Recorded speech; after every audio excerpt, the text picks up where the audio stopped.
Tim Walz is Kamala Harris's pick for vice president.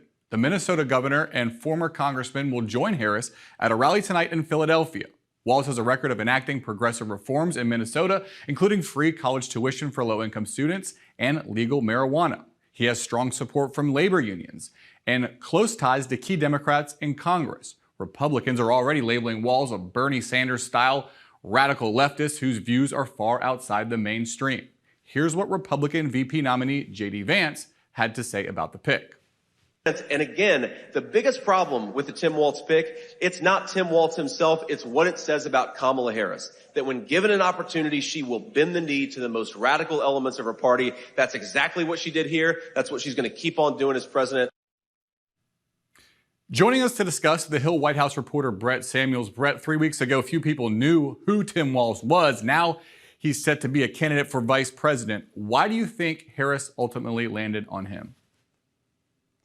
Well, I think a few things really kind of are what sealed the deal for Tim Walz. And chief among them, I think, was just the fact that Vice President Harris wanted somebody who she had chemistry with, somebody who she felt she was compatible with and could work with for 4+ years potentially if they went on to win. And Tim Walz was somebody who she just seemed to have a good rapport with. She got along with him. Their interview over the weekend, when Harris also spoke with Josh Shapiro of Pennsylvania and Mark Kelly of Arizona, her interview with Tim Walz went particularly well. So I think that was sort of a chief factor, is just that relationship that they seem to have and could potentially build in the weeks and months to come. On top of that, I think Tim Walz kind of provides a balance to Vice President Harris in a number of ways.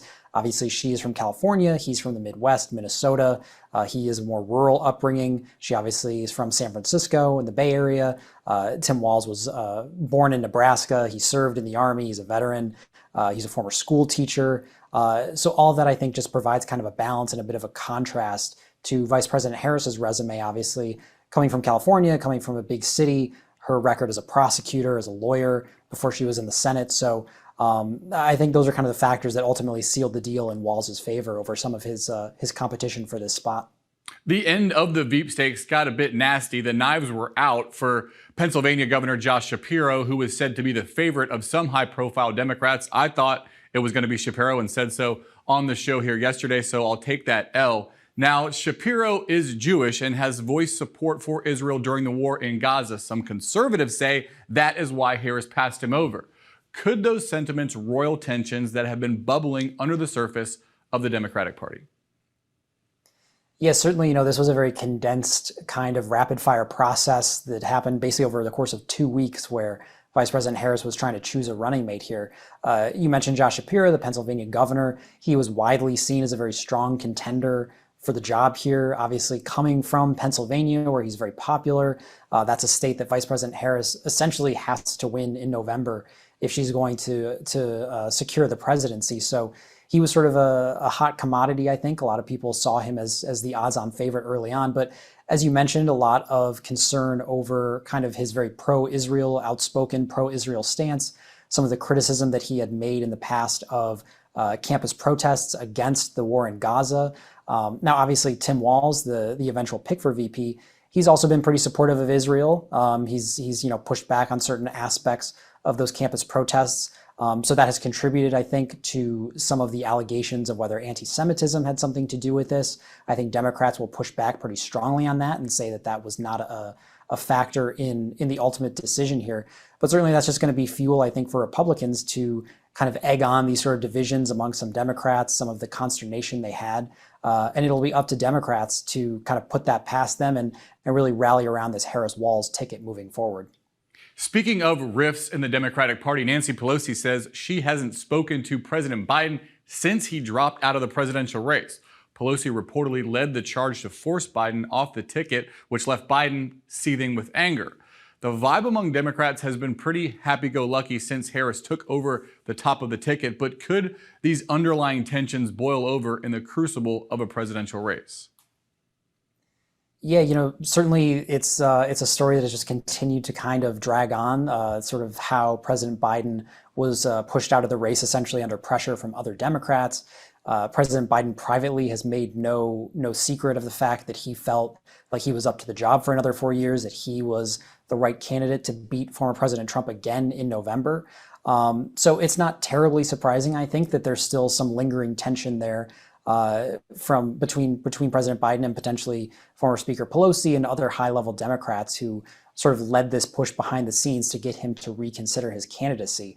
I'm skeptical that it will really linger too far into the future. Obviously, we have the Democratic National Convention coming up later this month, where President Biden will get a speaking slot. I'm sure he'll be very warmly received. It'll be a chance for him to kind of take a victory lap, talk about his legacy, and really kind of push for folks to get behind Vice President Harris and the ticket in November. But certainly the fact that he hasn't spoken with former Speaker Pelosi, I think just gets at the fact that there are some very raw emotions at play here. And, this was a very high stakes decision that was made in sort of a short timeline. And so certainly I think there are going to be some hurt feelings, but I'd be surprised if Democrats let that spill out into public come November. Independent presidential candidate Robert F. Kennedy Jr. is facing a deluge of negative stories. There was a report that he dumped a dead bear cub in Central Park to stage a bicycle accident. That came after allegations of sexual misconduct in Kennedy's past and his assertion that a parasitic worm ate part of his brain. The key question with Kennedy has always been, does his campaign have the chance to hurt the campaigns of either Kamala Harris or Donald Trump? What's the thinking now on the heels of all these reports?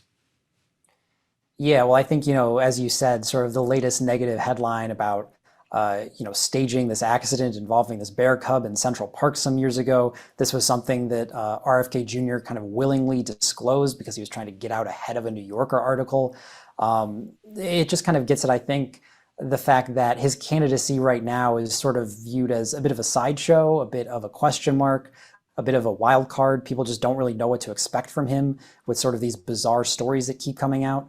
And as you mentioned, more serious allegations of misconduct. So, recent polling has actually shown that he's playing less of a factor than he was just a couple of months ago when it was a Biden versus Trump race. Ever since Vice President Harris kind of took over atop the Democratic ticket, RFK Jr. is polling in the low single digits, so not necessarily playing as big of a factor as he had been previously in polls. But that being said, even if he's polling just, 2, 3, 4 percentage points in a state like Michigan, a state like Pennsylvania or Wisconsin, those are states that are going to be decided by just a few thousand votes. And so, the margins of those third-party candidates could ultimately make a difference. And I wouldn't be surprised if we continue to see, the Trump campaign, for example, kind of pressure Kennedy to get out of the race before November, because I think there are some concerns about how he might pull some voters away from the Republican nominee in particular come November. Former Trump campaign attorney Jenna Ellis is now cooperating with Arizona prosecutors in their 2020 election subversion case against aides to the former president and so-called fake electors. Who are the key figures involved in this case, and what's going to happen moving forward? Yeah, so obviously a notable development that Jenna Ellis has agreed to this deal to help prosecutors. This is a case that also involves some other former Trump aides. As you said, Mark Meadows, the former White House chief of staff, is embroiled in this case. Rudy Giuliani, who previously served as an attorney to then President Trump, is involved in this case. So there's a whole cast of characters, more than a dozen people involved in this, but certainly some notable names in the former president's orbit. And Jenna Ellis is, her willingness to cooperate. Prosecutors have said that they're going to use that moving forward to build their case against those who are still defendants. And they have signaled, the attorney in Arizona who's prosecuting this case, signaled that they may still be in talks with some other defendants to potentially, agree to another plea deal or some kind of cooperation deal. So still more to come in this case, and certainly bears watching. As we mentioned, it involves a number of kind of high-profile former Trump orbit figures. Authorities in Michigan and North Carolina are investigating a political action committee tied to Elon Musk for possible elections law violations. Authorities say America PAC, which Musk founded earlier this year, may have illegally collected personal information of voters. Musk has endorsed Donald Trump in the presidential race. Brett, what is the PAC accused of doing, and how much of a role do you think Musk and his money will play in this race?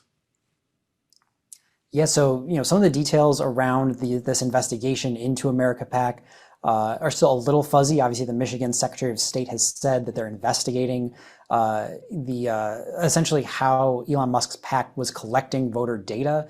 There's these allegations that they would, send voters to this page to collect their personal information, but then they wouldn't necessarily direct them to register to vote directly. So there's some scrutiny around that and how that all worked. But it's unclear. Legal experts have indicated it's sort of unclear what state laws the PAC may have violated. So certainly this bears watching as this PAC comes under more scrutiny. But certainly, as you mentioned, Elon Musk, his willingness to pour millions of dollars into this political action committee and his willingness to support former President Trump with his funds certainly could tip the scales in November. Obviously, that was a big concern over the summer.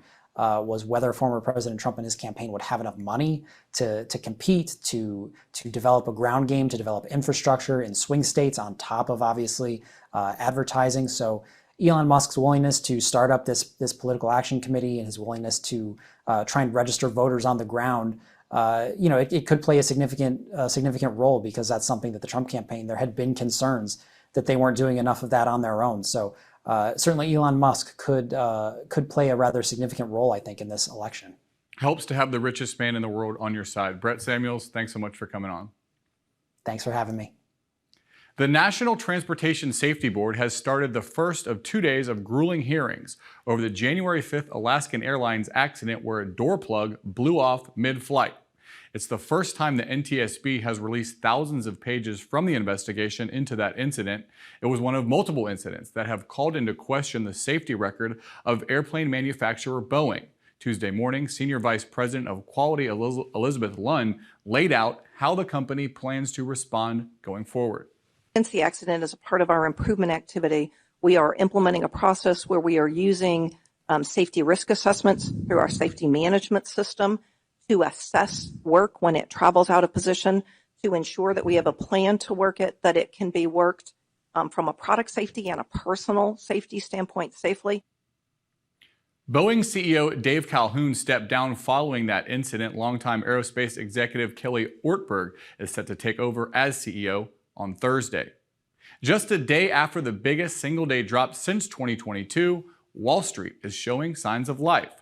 The S&P 500 gained in early trading today, though it wasn't enough to make up for the 3% drop on Monday. That drop was in reaction to Japan's Nikkei index experiencing its biggest single-day drop in 40 years after a weak showing in the latest U.S. jobs report. The report showed fewer new jobs than expected in July and a nearly 3-year high unemployment rate. Experts say it could lead the Federal Reserve to slash interest rates sooner than expected.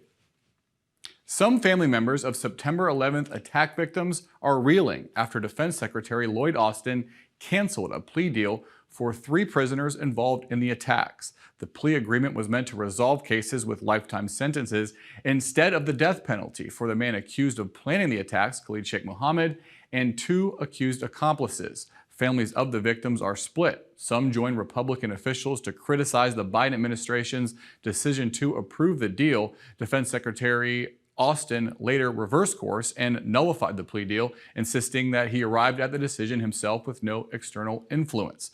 Families of the victims who support the deal say the reversal felt like emotional whiplash.